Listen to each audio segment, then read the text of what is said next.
Hello बच्चों, नमस्ते। कैसे हैं आप सब लोग? उम्मीद है शानदार, जिंदाबाद, जबरदस्त होंगे। बच्चों, नोटिफिकेशन तो इसका आ चुका है 1-2 दिन पहले, लेकिन मैं वीडियो बना रहा हूं और आपके जो इसको लेकर के डाउट्स होंगे कि भाई हमें ये बता दीजिए सर कैसे इसकी पढ़ाई करनी है, कहाँ से करनी है, इसका टीयर 2 भी है, इसमें इंटरव्यू भी है, तो इससे बच्चे बहुत डर रहे हैं। वाकई ये नौकरी बहुत अच्छी है।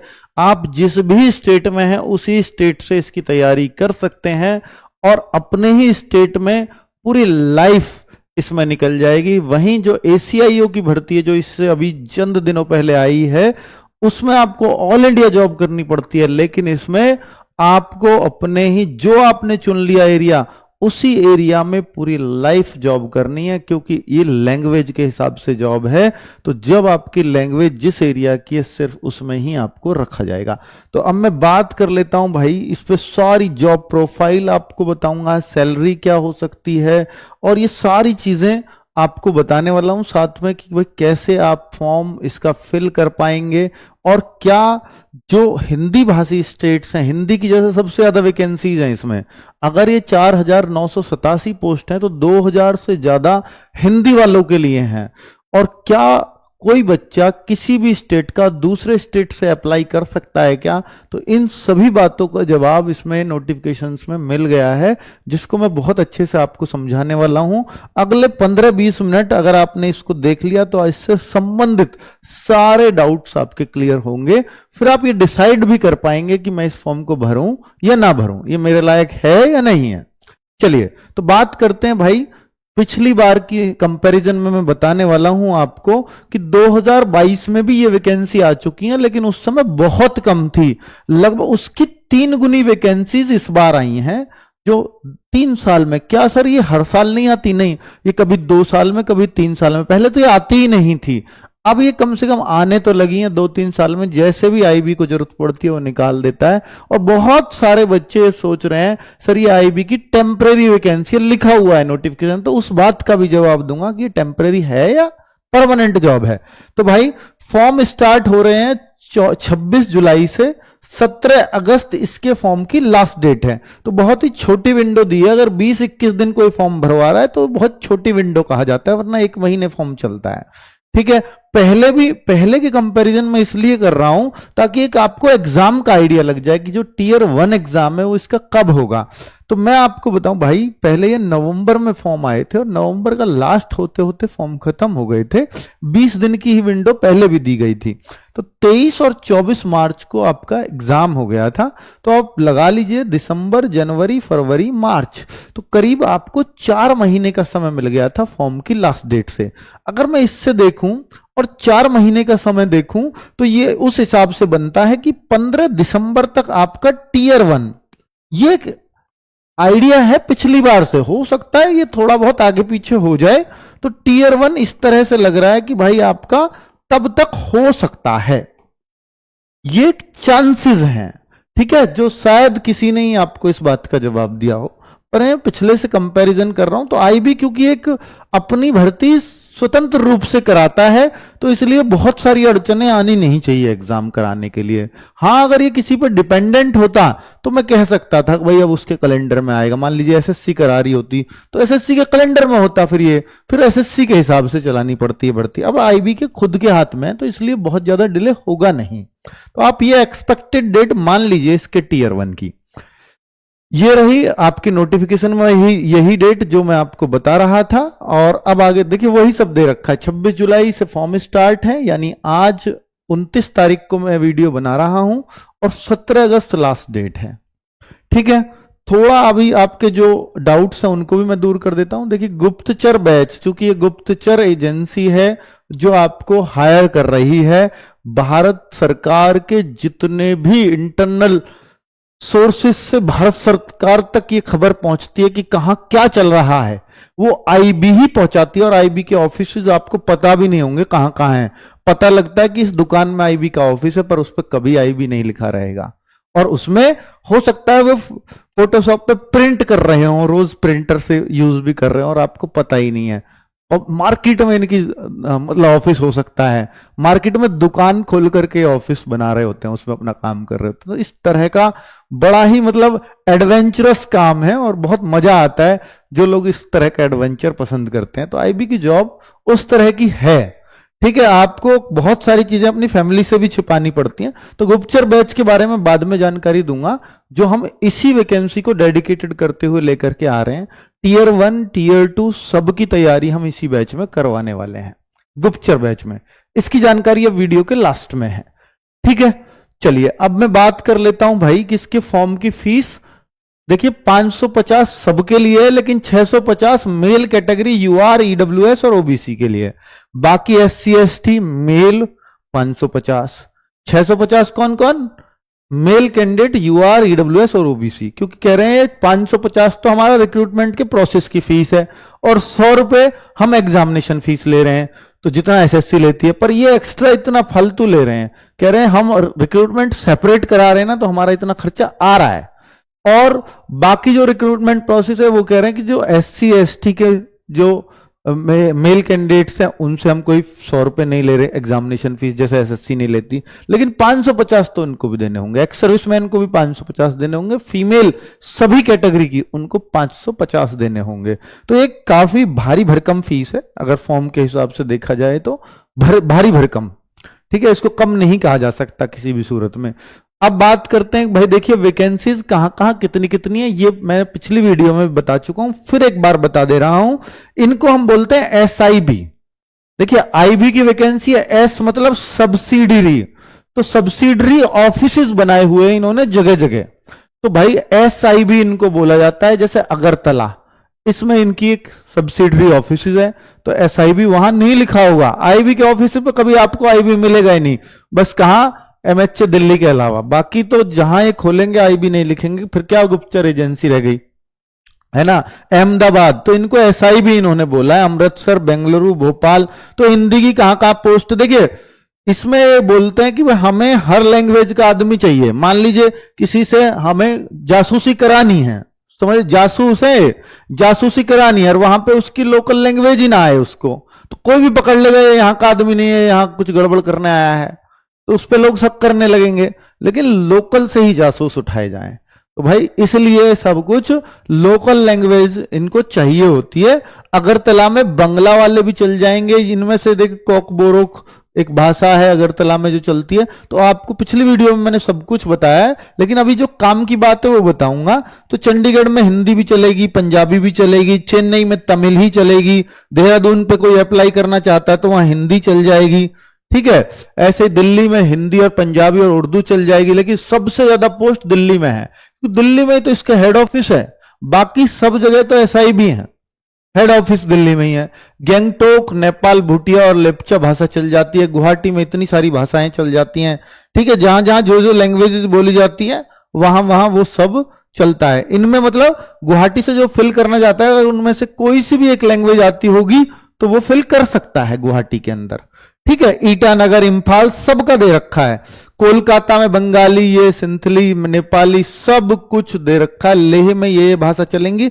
अब आप देखिए, मैं अब आपको एग्जाम्पल दूंगा। जैसे कोई यूपी का बच्चा है, यूपी का, सर वो यूपी का बच्चा क्या दिल्ली में फॉर्म डाल सकता है क्या?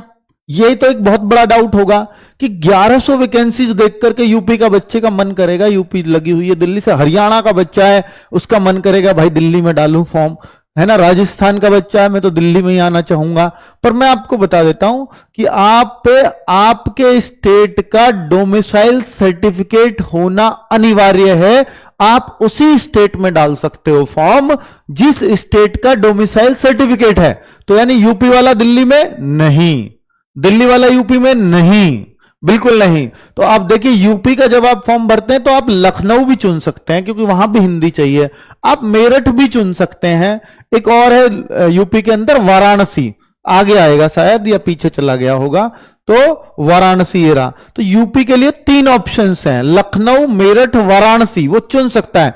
क्या सर इन 3 शहरों में ही रहेगी क्या यूपी के अंदर ड्यूटी? नहीं, पूरे जिलों में 70-75 जितने भी जिले हैं, बस इन्होंने हेड ऑफिस बनाए हुए हैं पूरे यूपी को बांटने के लिए। ठीक है, अपनी एसआई भी बनाई हुई है, पर जहां भी गुप्तचर की जरूरत होगी वो तो उधर ड्यूटी लगाएंगे आपकी। ठीक है, तो आप पर रहोगे यूपी में ही। फिर शिमला में, जैसे हिमाचल में हिंदी चाहिए पर आप भर नहीं सकते वहां के लिए, तो अब देखिए यूपी में कितनी वैकेंसीज हैं। वाराणसी में 48 हो गई, इधर दिखाऊं तो लखनऊ में 229 हो गई, और मेरठ में 41 हो गई। तो कुल मिलाकर के अगर मैं देखूं तो सारी मिलाकर करीब करीब 300 के आसपास वैकेंसीज यूपी के अंदर भी हैं इसकी। ठीक है, तो ऐसे आप जोड़ सकते हैं। तो यूपी के बच्चे करीब 300 वैकेंसीज के लिए ही अप्लाई कर सकते हैं। ऐसे बिहार वाले बच्चे भी देख सकते हैं अपनी। तो देखिए अब फॉर्म में कैसे भरा जाएगा, फॉर्म से क्लैरिटी आ जाएगी आपको कि जैसे आप देखो ये बात कहां लिख रही है कि सर किसी भी स्टेट का बच्चा दूसरे स्टेट में नहीं भर सकता। देखो एक क्वालिफिकेशन, असेंशियल क्वालिफिकेशन में डाल दिया, जरूरी योग्यताओं में। एक तो आपके पास 10th पास होने चाहिए हो, आप 10th पास हो तो सब है ही। दूसरा position of the domicile certificate, इसको ध्यान रखना, पोजीशन कहते हैं रखने की, होना चाहिए। पोजीशन ऑफ डोमिसाइल सर्टिफिकेट, मूल निवास प्रमाण पत्र आपके पास हो, ऑफ दैट स्टेट, उस स्टेट का, against which candidates has applied, यानी उस स्टेट का मूल निवास, जिस स्टेट का आपका मूल निवास है उसी स्टेट से आप अप्लाई करेंगे। जिस स्टेट, या ये बोल रहा है दूसरे लैंग्वेज में जो इसके से बोले कि कैंडिडेट्स ने जहां अप्लाई किया है उसके पास वहां के उस स्टेट का मूल निवास होना जरूरी है। ये एसेंशियल क्वालिफिकेशन में है। ठीक है, जिस स्टेट से कैंडिडेट्स ने अप्लाई किया है वहां का डोमिसाइल उस पर होना जरूरी है। Knowledge of the any one of the local language, तो देखिए एसआईबी में बहुत सारी लैंग्वेज दिए हैं ना, जो अभी दिखाया, तो कह रहा है कि कोई सी भी एक लैंग्वेज अगर आप उनमें से जानते हो तो आप उस स्टेट में, मतलब आप वहां पे अप्लाई कर सकते हो। जैसे एक स्टेट में 4-5 जगह आया तो आप सारी के लिए अप्लाई, मतलब उनमें से किसी जगह के लिए भी अप्लाई कर सकते हो अगर कोई सी भी एक नॉलेज, एक भी भाषा की नॉलेज है वहां पर तो। पर यूपी में तो मेरठ हो, लखनऊ हो, वाराणसी हो, तीनों जगह हिंदी है, तो यहां तो कोई वैसे चिंतन है ही नहीं, है ना। एक स्टेट में भी मतलब ऐसा हो सकता है कि आप सारी भाषाओं के लिए ना अप्लाई कर पाओ या चॉइस की ना भर पाओ, क्योंकि हो सकता है आप देखिए बिहार में इधर, या राजस्थान में मैं कहूं कि जो नॉर्थ राजस्थान है और जो बिल्कुल इधर का राजस्थान है, उन दोनों में बिल्कुल बोली का बहुत बहुत अंतर है। इधर के लोग उधर की नहीं समझ पाते, उधर के लोग इधर की नहीं समझ पाते। हम लोग भी पूर्वी यूपी की भोजपुरी हमें बिल्कुल समझ में नहीं आएगी, कई बार ऐसा होगा। ठीक है, तो उस तरह की दिक्कतें हो जाती हैं, पर यहां भोजपुरी है नहीं कहीं भी। तो भाई इस तरह से ऑप्शन आएगा, जैसे ही आप मूल निवास यानी डोमिसाइल स्टेट आप सर्च यहां डालोगे तो आपके पास उस स्टेट में ऑप्शन आ जाएंगे कहां कहां वैकेंसी हैं। तो यूपी के अंदर 3 जगह वैकेंसी थी, उनमें से कोई सी एक जगह आप सेलेक्ट कर सकते हो। ठीक है, कैटेगरी, पोस्ट नेम, ये सब कुछ यहां सिलेक्शंस का ऑप्शन आएगा। सब्सिडरी इंटेलिजेंस ब्यूरो यानी एसआईबी आप सेलेक्ट करिए कौन सी में आप भरना चाहते हैं। चलो ठीक है, क्लियर हो गया अब ये पॉइंट, अब कोई डाउट नहीं होना चाहिए। तो आगे देखते हैं कि ये ग्रुप सी की नौकरी है, नॉन गजेटेड है, नॉन मिनिस्ट्रियल है, गजेटेड पोस्ट नहीं है, गजेटेड ऑफिसर नहीं हो आप। Field experience in intelligence bureau, आप कहो कि सर ये एक्सपीरियंस मांगा है डिजायरेबल क्वालिफिकेशन में। डिजायरेबल क्वालिफिकेशन ऐसी होती है कि अगर आपके पास होगा तो हम आपको प्रीफरेंस दे देंगे।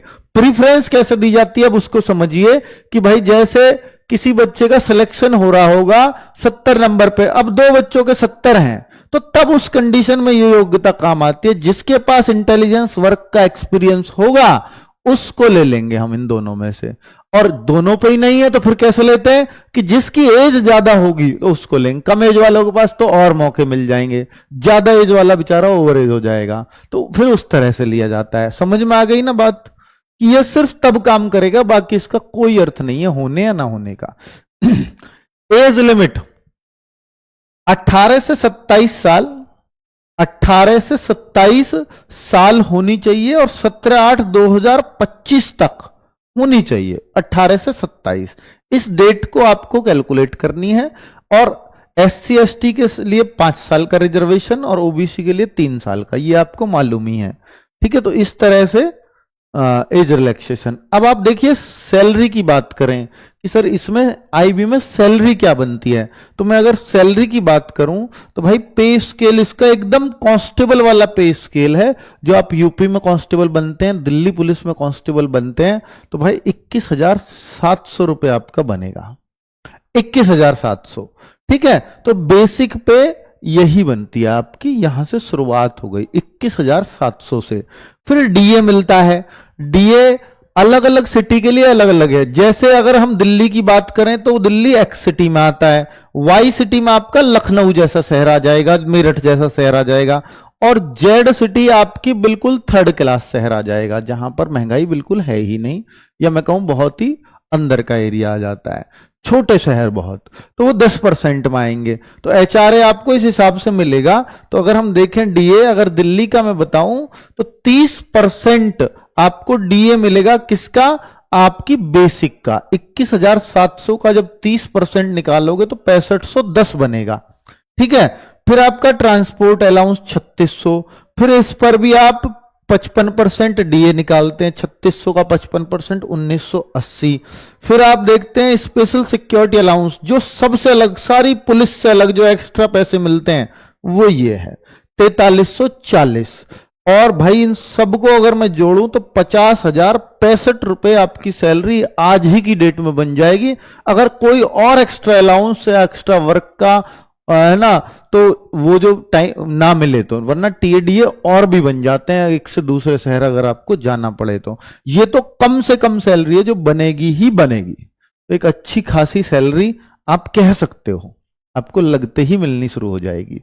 दूसरा, वह knowledge of the local language dialect. तो देखिए ये यहां पर लोकल लैंग्वेज की वो बता रहा है कि एक लैंग्वेज अगर आपको आती है किसी भी जगह की तो वो आप वहां का भर सकते हो। ये उसने बोला है कि भाई वो लैंग्वेज आपको पढ़नी आनी चाहिए, लिखनी आनी चाहिए, बोलनी आनी चाहिए। तो लिखनी, बोलनी, पढ़नी, यही तो तीन चीजें। अब आपको हिंदी आती है तो वो पढ़नी आनी चाहिए, वो लिखनी आनी चाहिए, वो बोलनी आनी चाहिए, तो ही आपको माना जाएगा कि आप वो लैंग्वेज अच्छे से जानते हो, तभी आप उसमें भर भी पाओगे। ठीक है, बाकी अगर आप देखें कि सर यहां पर क्या क्या एग्जाम में आता है, तो तीन फेज बता रहा हूं मैं एग्जाम के, कि भाई सबसे पहले टीयर 1 होगा, पूरा प्रोसेस बता रहा हूं भर्ती होने का, प्लस फिर टीयर 2 होगा, टीयर 2, और प्लस फिर होगा टीयर 3। टीयर 3 जो होता है उसमें आपका इंटरव्यू, यानी ये इंटरव्यू है 50 नंबर का इंटरव्यू। सर इंटरव्यू भी है, ये तो फिर धांधली होगी, नहीं मैं उसका तरीका आपको बताऊंगा।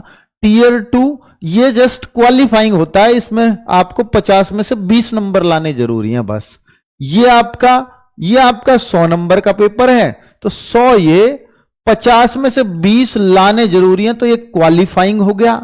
और ये जो इंटरव्यू है ये 50 मार्क्स का होता है, तो भाई ये 100 प्लस 50 150 में से फाइनल मेरिट आपकी बनेगी। क्लियर? ठीक है, अब मैं आपको बता देता हूं टीयर 1 में क्या क्या आएगा। टीयर 1 100 मार्क्स का होगा, 1 घंटे का पेपर होगा, जिसमें जनरल अवेयरनेस और जनरल स्टडी 2 चीज दी हैं। तो अवेयरनेस को आप ये मान सकते हो, ये आपकी स्टैटिक जीके की टाइप है ना, या आप करंट अफेयर सब कुछ इसमें मान सकते हो। क्वांटिटिव एप्टीट्यूड आपका मैथमेटिक्स हो गया, न्यूमेरिकल और लॉजिकल रीजनिंग, ये आप समझ लीजिए रीजनिंग हो गई, और ये इंग्लिश लैंग्वेज और जनरल स्टडीज। तो टोटल 20 का हर एक पार्ट होगा, 20 क्वेश्चन ये, 20 ये, 20 ये, 20 ये, 20 ये, तो टोटल 100 क्वेश्चन आएंगे। और जो नेगेटिव मार्किंग होगी वो 1/4 की होगी, 1/4 की नेगेटिव मार्किंग होगी। ये आपका ऑब्जेक्टिव टाइप पेपर होगा, 20 की 5 चीज। तो जीएस कुल मिलाकर 40 की हो गई, एक तो नीचे जीएस जनरल स्टडी, एक ऊपर जनरल अवेयरनेस, तो इसलिए 20 और 20 40 की जीएस ही हो गई। मैथ 20 का, 20 की रीजनिंग और 20 की इंग्लिश। क्लियर? तो 1 घंटे का पेपर, 100 क्वेश्चन, रिटन एग्जाम। अब देखिए टीयर 2 पे आता हूं। टीयर 2 पे क्या पेपर होता है, ये बहुत आसान भाषा में आपको बताने का प्रयास करूंगा। 500 शब्द के 2 चीजें आपको आएंगी, पैसेज 2 पैसेज आएंगे, 2 पैसेज। जैसे आप किसी एक भाषा को जानते हैं, आपने भरा हिंदी, ठीक है, तो इंग्लिश एक ऐसा आएगा, तो इंग्लिश से आपको हिंदी में पैसेज कन्वर्ट करना होगा, मतलब सेंटेंस बनाने होंगे, इंग्लिश से हिंदी ट्रांसलेट करना होगा और हिंदी से इंग्लिश भी करना होगा फिर। तो यानी ये आपके दो चीजें रहेंगी इसमें, एक इंग्लिश से हिंदी और एक हिंदी से इंग्लिश। ये जो टीयर 2 के टाइम पे होता है, ये आपका, आप ये समझ लीजिए कि ये टोटल 40 क्वेश्चन का 20-20 का होता है और 10 नंबर आपके बोलने की कैपेबिलिटी हिंदी की, क्योंकि आपने हिंदी से भरा है, वो इंटरव्यू के टाइम पे चेक होती है। ठीक है, तो ये 20-20 के होते हैं और 10 का आपको हिंदी बोलना आता है तो 10 नंबर वो मिलेंगे पूरे।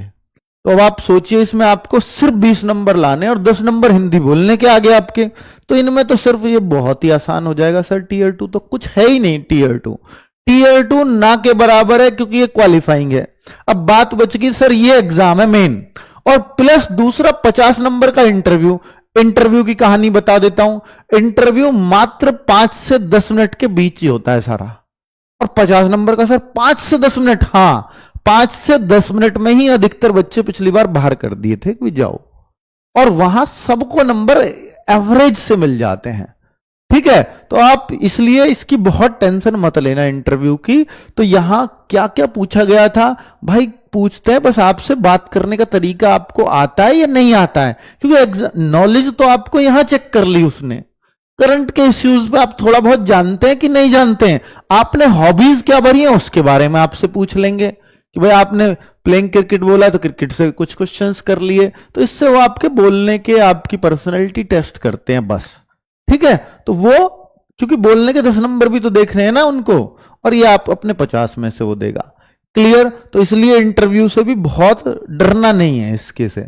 आगे बात कर लेते हैं कि भाई कितने कितने बच्चे पास करेंगे। तो आप देखो कि जे 10 टाइम्स लिखा है इन्होंने, 10 टाइम। देखिए अभी आप फॉर्म भरोगे ना तो 5 सेंटर चुनवाएगा आपसे कि 5 जगह कहां कहां आप एग्जाम देना चाहते हो, तो 5 सेंटर आपको चुनने हो, उनमें से एक सेंटर पे आप एग्जाम दे पाओगे।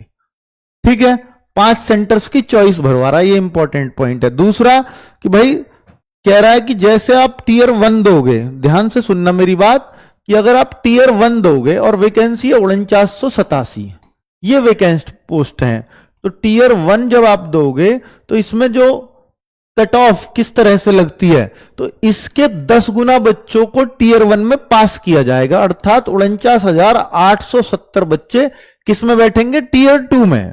तो टीयर 2 में ये बैठेंगे इतने लोग टीयर 2 में, तो यानी जो आपका डेस्क्रिप्टिव पेपर है वो सिर्फ इतने बच्चों का होगा। और फिर ये जो है यानी यहां 10 गुना वैकेंसीज का, इसका 10 गुना, और फिर जो वैकेंसीज है उसका 5 गुना यहां बैठेंगे, तो करीब ये आप 25,000 बच्चे कह लो, 24,000 कुछ ही तो आएंगे, करीब 25,000।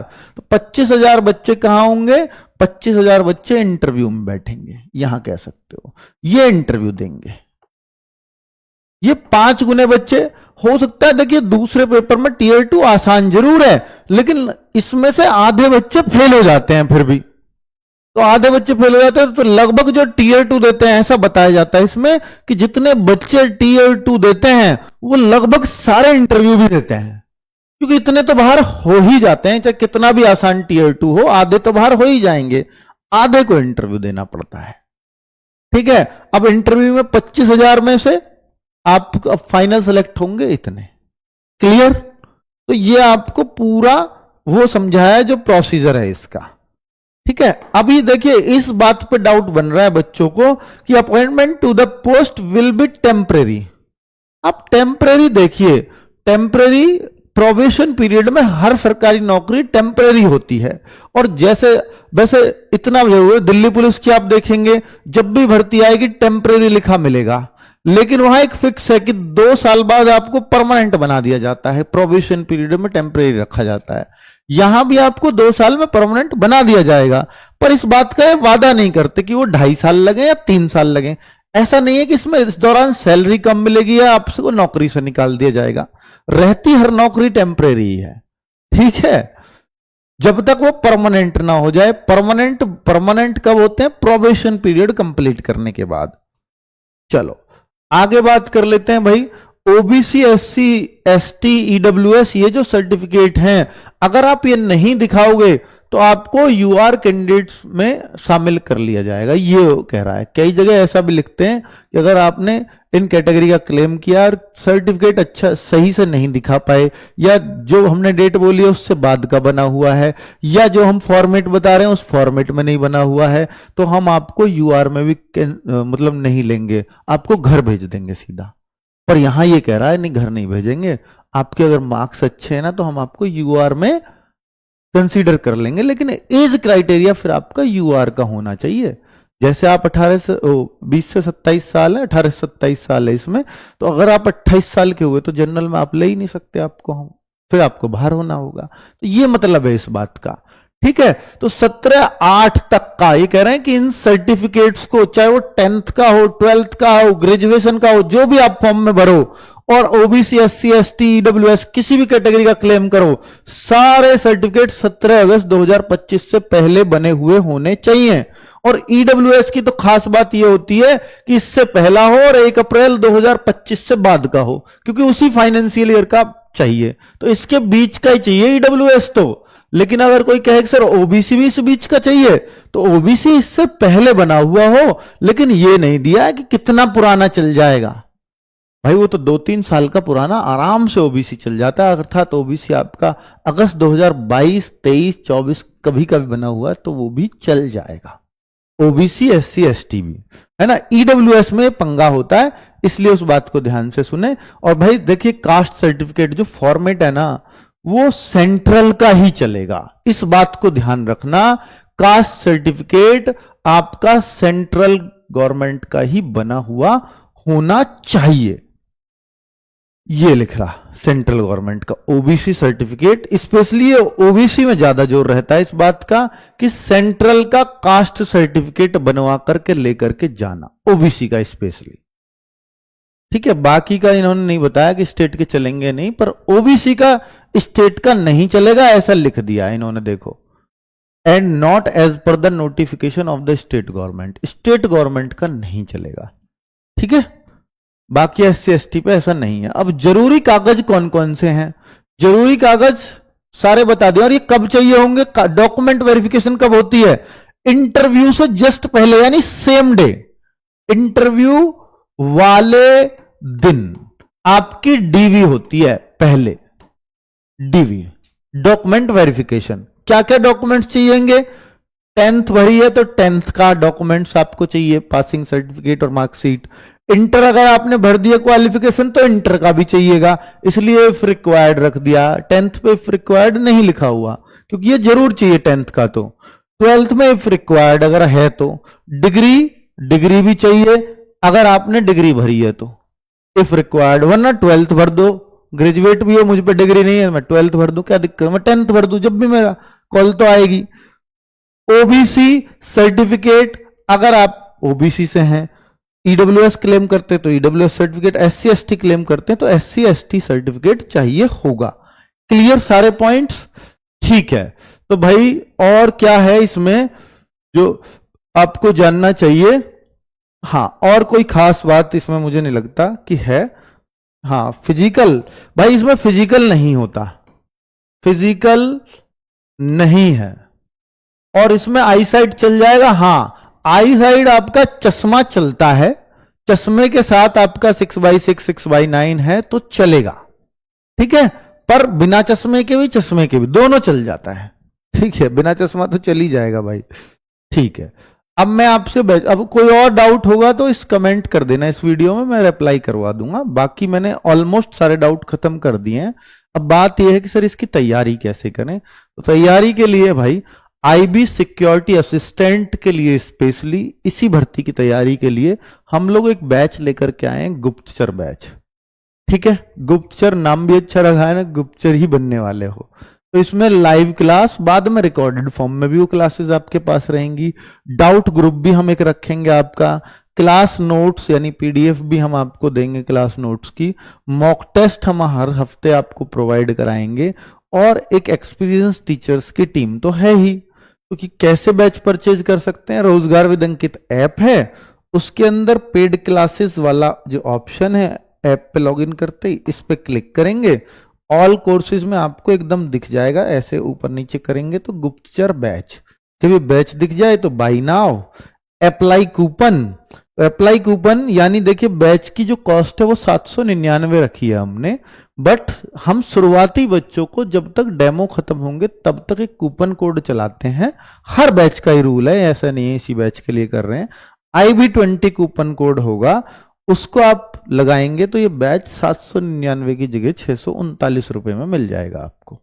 ठीक है, तो 639 मेरे ख्याल से एक अच्छी ही फीस है जो सबके लिए अफोर्डेबल और कोई भी इसे परचेज कर सकता है। कौन कौन होंगे टीम में, तो संदीप चौधरी सर भी इसमें होंगे, विपिन भाटी सर की इंग्लिश होगी। अगर कोई बच्चा इंग्लिश से डर रहा है तो बिल्कुल डरने की आवश्यकता नहीं है, जो आपका Tier 2 है ना उसको साथ के साथ लेकर के चलेंगे, उसकी टेंशन आपको बिल्कुल नहीं लेनी है। ठीक है, बाकी इंटरव्यू के लिए जब आपको बाद में हम यहां पर हो सकता है कुछ इंटरव्यू पैनल का भी जुगाड़ करें आपका, कि भाई इंटरव्यू यहां लेकर के भेजें और जो कमियां हैं उनको हम सुधारें। ठीक है, ये सब फाइनल की बात है, और इसी बैच के बच्चों के लिए हम वो फ्री ऑफ कॉस्ट सुविधा दे देंगे इंटरव्यू वाली। ठीक है, और इससे बढ़िया क्या कर सकते हैं, तो लिख लो मेरी बात, फ्री इंटरव्यू पैनल देंगे भाई, इससे बढ़िया तो कुछ नहीं और है नहीं। और बताओ क्या, फ्री इंटरव्यू, 4 लोग बैठे होते हैं वहां पर जब इंटरव्यू होता है IB का, चारों लोग यहां बैठे रहेंगे, बिल्कुल वही फीलिंग आपको दे देंगे। ठीक है, तो विपिन भाटी सर इंग्लिश ले रहे होंगे और इंग्लिश के जादूगर हैं, जिन बच्चों को इंग्लिश नहीं आती उनको सिखाने के लिए जाने जाते हैं, बेसिक से पढ़ाएंगे क्योंकि समय है, 4 महीने आराम से पढ़े हुए हैं, 4.5 महीने अभी तक इस एग्जाम को लेकर के। ठीक है, बाकी सोनवीर सर इसमें होंगे, नितिन सर इसमें पॉलिटी और साइंस के लिए हमारी बेस्ट टीम होगी। ठीक है, तो और संदीप चौधरी सर इसमें रीजनिंग के फेस हैं, और आकाश सर का इसमें मैथमेटिक्स आपको मिल रहा होगा। जीएस ये रही पूरी टीम। साइंस और स्टैटिक ये 2 सब्जेक्ट, साइंस प्लस स्टैटिक, इसको हम रिकॉर्डेड देंगे, इसमें ये लाइव नहीं होगी वरना बहुत ज्यादा क्लासेस हो जाएंगी, तो ये रिकॉर्डेड फॉर्म में मिलेंगी, बाकी सारी क्लासेस लाइव होंगी। ठीक है, तो ये गुप्तचर बैच है पूरा, जिसको आप आज से ही परचेज कर सकते हो, और क्लासेज जो स्टार्ट होंगी वो क्लासेज स्टार्ट होंगी 11 अगस्त से।